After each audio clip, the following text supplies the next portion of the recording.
Channel को subscribe करें और मेरे चैनल को सपोर्ट करें। मुकेश और मैं एक ही कंपनी में काम किया करते थे।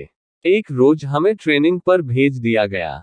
हमारी इससे पहले औपचारिक बातें ही हुआ करती थी, पर ट्रेनिंग पर हमें एक दूसरे को जानने का मौका मिला। हमें कमरे में एक साथ ही रुकना था। साथ रहकर हम आपस में काफी घुल मिल गए थे। अल्पविराम। अक्सर रात को मुझ पर से चादर हट जाती तो मुकेश मुझे चादर ओढ़ा दिया करता था। मैंने उससे पूछा, क्यों जागते रहते हो रात भर? मेरी तो आदत है करवट बदल बदल कर सोने की, चादर तो टिकती ही नहीं। मुकेश ने मेरी बात का कोई जवाब नहीं दिया। अगले दिन वो कुछ शांत नजर आने लगा। रात को सोते समय मुकेश ने जो मुझे बताया वो न केवल दिलचस्प था बल्कि कुछ ऐसा था जो मैंने ना तो कभी सुना ना ही कभी महसूस किया। ऐसा कम ही देखने को मिलता है। बात केवल विश्वास की रह जाती है। मुकेश ने कहना शुरू किया, आप शायद यकीन ना करें, 2003 का साल था। टीवी देखना, लाइब्रेरी जाना, दोस्तों से मिलना जुलना मेरी दिनचर्या बनी हुई थी। ऐसे में एक दिन मैं अपने दोस्त से मिलने उसके घर गया हुआ था। पता चला मेरे छोटे भाई दिनेश की तबीयत खराब है। मैं तुरंत घर को निकल पड़ा। वहां देखा परिवार के सभी लोग मौजूद हैं। दिनेश जोरों से चीख रहा है, जैसे उसे किसी तरह का दर्द हो रहा हो। उसकी हालत बिल्कुल भी देखने लायक नहीं थी। 3-4 लोग भी मिलकर उसे संभाल नहीं पा रहे थे। पिताजी ने कहा, इसे तुरंत डॉक्टर के पास ले चलते हैं, पर मां ने मुझे चुप रहने का इशारा किया। दिनेश चीखता और बेहोश हो जाता। दिनेश की चीखें अब भयानक होने लगी थी। कोई उसका सर दबा रहा था, कोई उसकी छाती मल रहा था। नानी ने कहा, इसे पूजाघर में ले चलो। इतना सुनते ही दिनेश जोरों से चीखा। शायद ये बात उसे पसंद नहीं आई। उसे घसीटकर पूजाघर में लाना पड़ा। यहाँ वो और भी जोरों से चीखने लगा। उसे संभालना मुश्किल हो रहा था तो हमने उसे कुर्सी से बांध दिया। अल्पविराम। फिर नानी ने उससे प्रश्न किया, बता कौन है तू? सुनकर दिनेश गुस्से में भर गया। उसका सर और छाती अब भट्टी की तरह तपने लगे। उसे अब संभालना मुश्किल हो रहा था। नानी ने फिर कहा, बता कौन है तू? इस बार दिनेश ने गुस्से में अपने दांत पीस लिए। उन दांतों को किटकिटाने की आवाज मेरे कानों में दर्द करने लगी थी। उसके बदन की सारी हड्डियां कड़क रही थी। आखिर में उसने अपनी जबान बाहर निकाली जो काली पड़ चुकी थी। यकीन नहीं हो रहा था किसी इंसान की जबान खींचकर इतनी लंबी हो सकती है। नानी ने फिर अपनी बात को दोहराया, बता कौन है तू? कहाँ से आया है? इस बच्चे ने तेरा क्या बिगाड़ा है? जहां से भी तुम आए हो वहीं लौट जाओ। बदले में जो कुछ भी मांगोगे हम तुम्हें देंगे, लेकिन इस बच्चे को छोड़ दो। दिनेश ने अपना आपा खो दिया। वो उसी तरह कराहता, दांत पीसता, चीखता, चिल्लाता और बेहोश हो जाता। होश में आने पर उसे संभालना मुश्किल हो जाता था। मुझसे यह सब देखा नहीं गया। मैं बाहर आ गया और रोने लगा। उस वक्त मैंने हनुमान जी को याद किया। मंदिर में दिया भी जलाया। रोते रोते भगवान से दिनेश के ठीक होने की प्रार्थना की और वापस दिनेश के पास आ गया। दिनेश के रोने चीखने से वह अब जमघट लग चुका था। लोगों की भीड़ में भी दिनेश उसी तरह की हरकतें किए जा रहा था। उसके शांत होने पर मैंने उसे पानी पिलाया। पानी पीने के बाद वो और भी भयानक रूप में आ गया। उसका चेहरा एकदम काला हो गया, आंखें लाल सुर्ख हो गई। यह वो दिनेश नहीं था जिसे मैं पहचानता था। ऐसा लग रहा था जैसे उसकी आंखें फटकर बाहर आ जाएगी। अल्पविराम। पास जाने पर वो हर किसी को काटने को दौड़ता, अपना मुंह नोचने लगता, और फिर वो शांत हो गया और रोने लगा। मैंने पूछा, तुम कौन हो? क्यों हमें परेशान कर रहे हो? दिनेश ने मेरी तरफ ऐसे देखा जैसे मेरी जान ले लेगा। दिनेश कुछ देर तक मुझे घूरता रहा।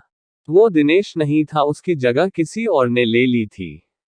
सबको बारी बारी घूरने के बाद उसकी आंखें अपने कोट में गोल गोल घूमने लगी। ऐसा नजारा जीवन में पहली बार ही देख रहा था। बल्कि मैं तो कहूंगा यह सब कुछ जीवन में पहली बार ही देख रहा था। वो चीखना चिल्लाना, वो भयानक सी हंसी, वो दांत पीसना, किटकिटाना, दर्द में कराहना, हड्डियों का एक साथ कड़कना, सब कुछ एक मनहूसियत में बदल चुका था। फिर दिनेश ने एक लंबी सांस खींची और छोड़ी। उसकी सांस की दुर्गंध इतनी थी, सब अपना मुंह रखकर घर से बाहर निकल गए और वो पागलों की तरह हंसा। वापस अंदर जाने पर दिनेश फिर सभी को घूरने लगा। हमने वापस उससे पूछा, कौन हो तुम? फिर वो एक औरत की आवाज में बोला, मैं शाहडोल की हूँ। मैं हूँ तंत्रा। इसने मुझे जगा दिया है। मैं इसे नहीं छोड़ूंगी। इसे अपने साथ लेकर जाऊंगी। और हंसने लगी। हमने कहा, जो तुम मांगोगी हम तुम्हें देंगे, पर इसे छोड़ दो। वो दुष्ट आत्मा अब अपने पूरे रूप में आ गई और बोली, मुझे एक मटकी, 4 नारियल, चुनरी, सिंगार का पूरा सामान लाकर दो तो मैं चली जाऊंगी। नहीं तो इसे अपने साथ ही लेकर जाऊंगी।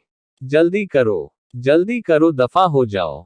ये सामान लेकर ही आना, वरना इसे तो मैं चबा जाऊंगी। और हंसने लगी। हम सबके चेहरे पीले पड़ गए। माँ और मैं तेजी से बाजार की तरफ निकले।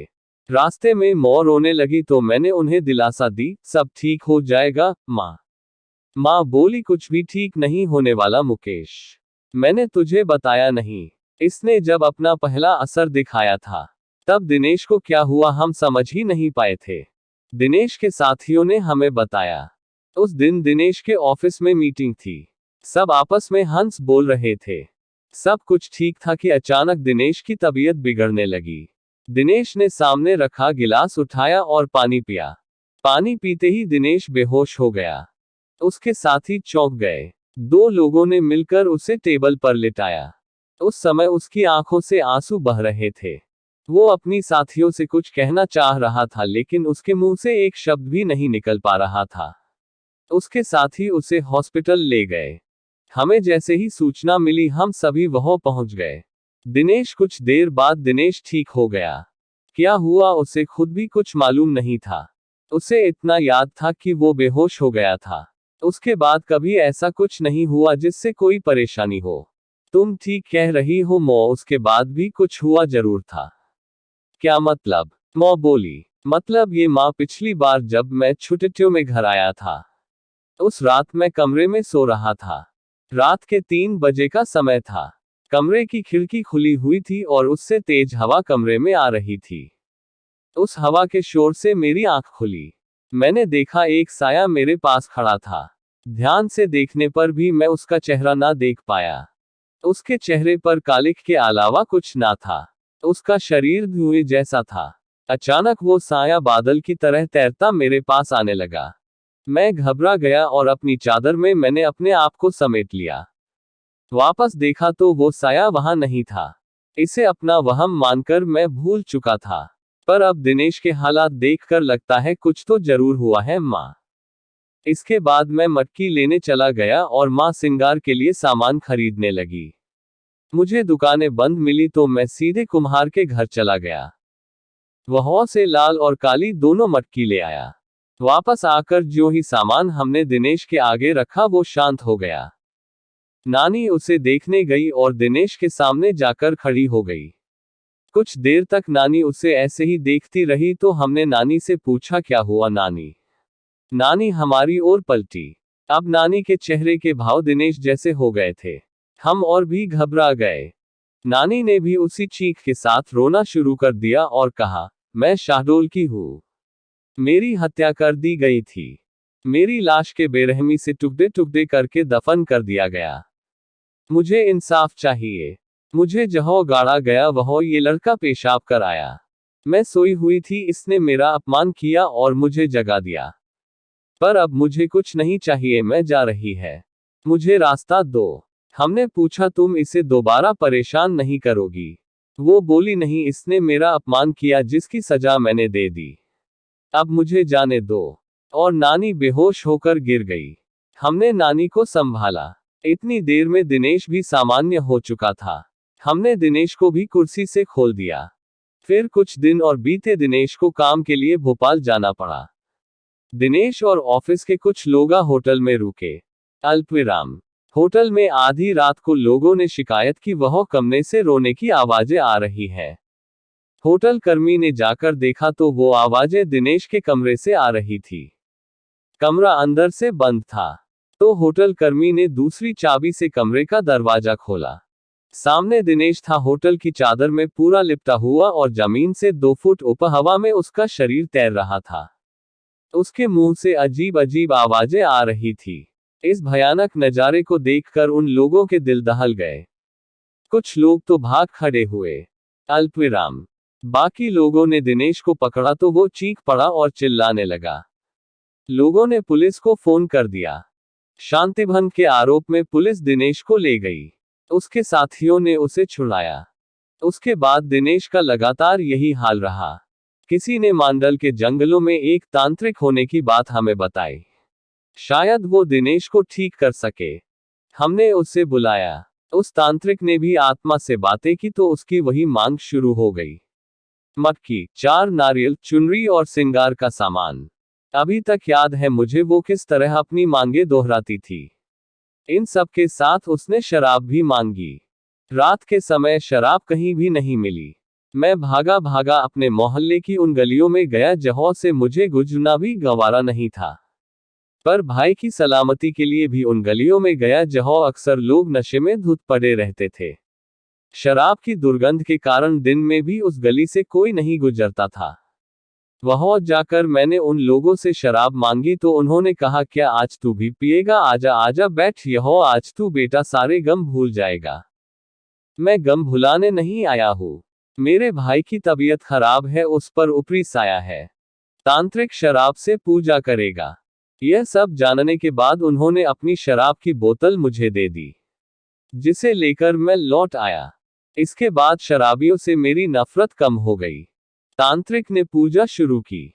रात भर तांत्रिक पूजा करता रहा। दिनेश कभी चीखता, कभी चिल्लाता, कभी दर्द में कराहता, कभी गुस्से में तांत्रिक को गालियां देता, कभी मुझे घूरता, कभी तांत्रिक को घूरता। अल्पविराम। तांत्रिक का उस पर कोई ध्यान नहीं था। वो एक दाना गेहूं का लेता, कुछ मंत्र पता और उस दाने को दिनेश पर फेंक देता। उस दाने के शरीर पर पड़ते ही दिनेश बुरी तरह तड़पने लगता। उसके मुंह से जानवरों के जैसे गुर्राने की आवाजें निकल रही थी। वो जानवरों की तरह हरकत करने लगा था। दिनेश की आवाज उसके गले में ही बंद कर रह गई थी। वो क्या बोल रहा था कुछ समझ नहीं आ रहा था। सुबह तक दिनेश ठीक हो गया और बेहोश रहा। शायद इन सब से उसका शरीर थकने लगा था। उसका चेहरा पीला पड़ने लगा था। शरीर सूख कर लकड़ी जैसा हो चला था। फिर भी कहीं ना कहीं मेरा भाई इन बुरी शक्तियों से लड़ रहा था, मुझे यकीन था। कुछ दिन और बीतने पर दिवाली को त्योहार आ गया था। धनतेरस का दिन था और मैं टीवी देख रहा था। दिनेश कमरे में आया और बेहोश हो गया। मुझे लगा वापस वही सब शुरू होने वाला है तो मैंने उसे कुर्सी से बांध दिया।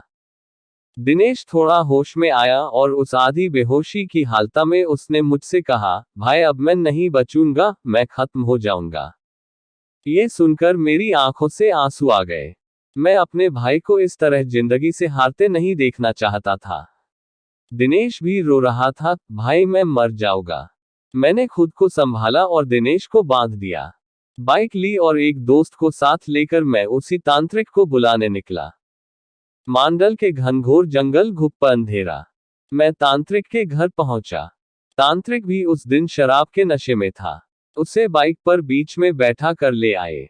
तांत्रिक का खुद का शरीर बस में नहीं था। गिरता पड़ता वो दिनेश के पास पहुंचा।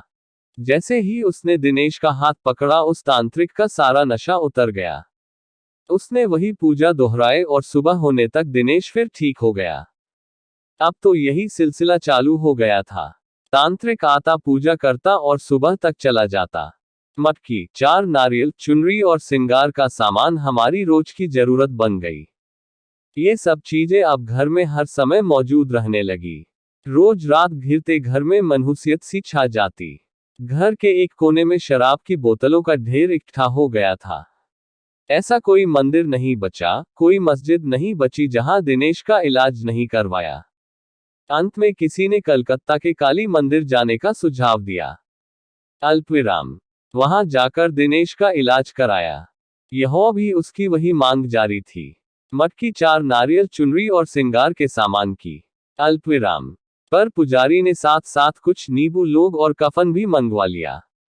इस बार की पूजा मुझे कुछ विशेष लगी। पुजारी हर बार कुछ मंत्र पढ़ता और उसे नींबू में फूंक देता और उसमें लौंग चुभा देता। फिर उस नींबू को कफन में लपेटकर एक मटकी में डाल देता। दिनेश को इससे बहुत दर्द होता और वो बेहोश हो जाता। होश में आकर दिनेश की फिर वही हरकतें चालू हो जाती थी। पर पुजारी अपने काम में लगा रहा। जैसे ही उस आत्मा की बारी आई वो कहने लगी, मुझे छोड़ दो, मुझे छोड़ दो, जाने दो मुझे। पुजारी, बोल, तू इसे फिर परेशान करेगी? नहीं करूंगी, नहीं करूंगी, मुझे माफ कर दो, मुझे जाने दो। पुजारी, क्यों परेशान कर रही है इस बच्चे को? पीछा छोड़ इस बच्चे का, वापस जा, लौट जा जहां से भी तू आई है। पुजारी ने ऐसा 8 से 10 बार किया और तंत्रा को भी उसने कैद कर लिया। अंत में पुजारी ने वो मटकी हमें दी और कहा, इस बच्चे के अंदर दुष्ट आत्माओं ने डेरा जमा लिया था। सारी आत्माओं को इस मटकी में कैद कर दिया है। इसे ले जाकर शमशान में गाड़ दो और ध्यान रहे नंगे पैर ही जाना। हम उस मटकी को शमशान गाड़ आए। ताज्जुब तो यह था, पूरा रास्ता जंगल होकर गुजरता था। रास्ते में नंगे पैरों पर एक भी कांटा न चुभा। ऐसा लग रहा था जैसे रुई पर चलकर हम उस जगह तक पहुंचे थे। इसके बाद दिनेश ठीक तो हो गया पर काफी कमजोर हो चला था। केवल खाने और दवाइयों के लिए ही बिस्तर से उठ पाता था। अल्पविराम। इस वाकये के बाद मेरा उन चीजों पर भी विश्वास हो गया जिन्हें मैं पहले नहीं मानता था। 5 सालों तक इस मुसीबत को झेलने के बाद हमारी माली हालत खराब हो गई थी। सर पर कर्जा हो गया था। धीरे धीरे हम भाइयों ने वो कर्जा भी चुका दिया। हम कई और दिनों तक दिनेश की देखभाल में रात भर जागते थे। मैं उसके खाने का समय पर दवाइयों का ध्यान रखता था। रात में उठकर मैं देखता था दिनेश सो रहा है या नहीं। उसकी चादर ठीक कर देता था ताकि वो आराम से सो सके। आज भी मेरी यही आदत है। बस यही बात थी, ऐसा कहकर मुकेश चुप हो गया। इस कहानी को ध्यान से सुनने के बाद अंत में मैंने मुकेश से कहा, बेशक यह कहानी किसी के लिए बेमिसाल हो या ना हो, लेकिन तुम दोनों भाइयों का आपसी प्यार बेमिसाल है।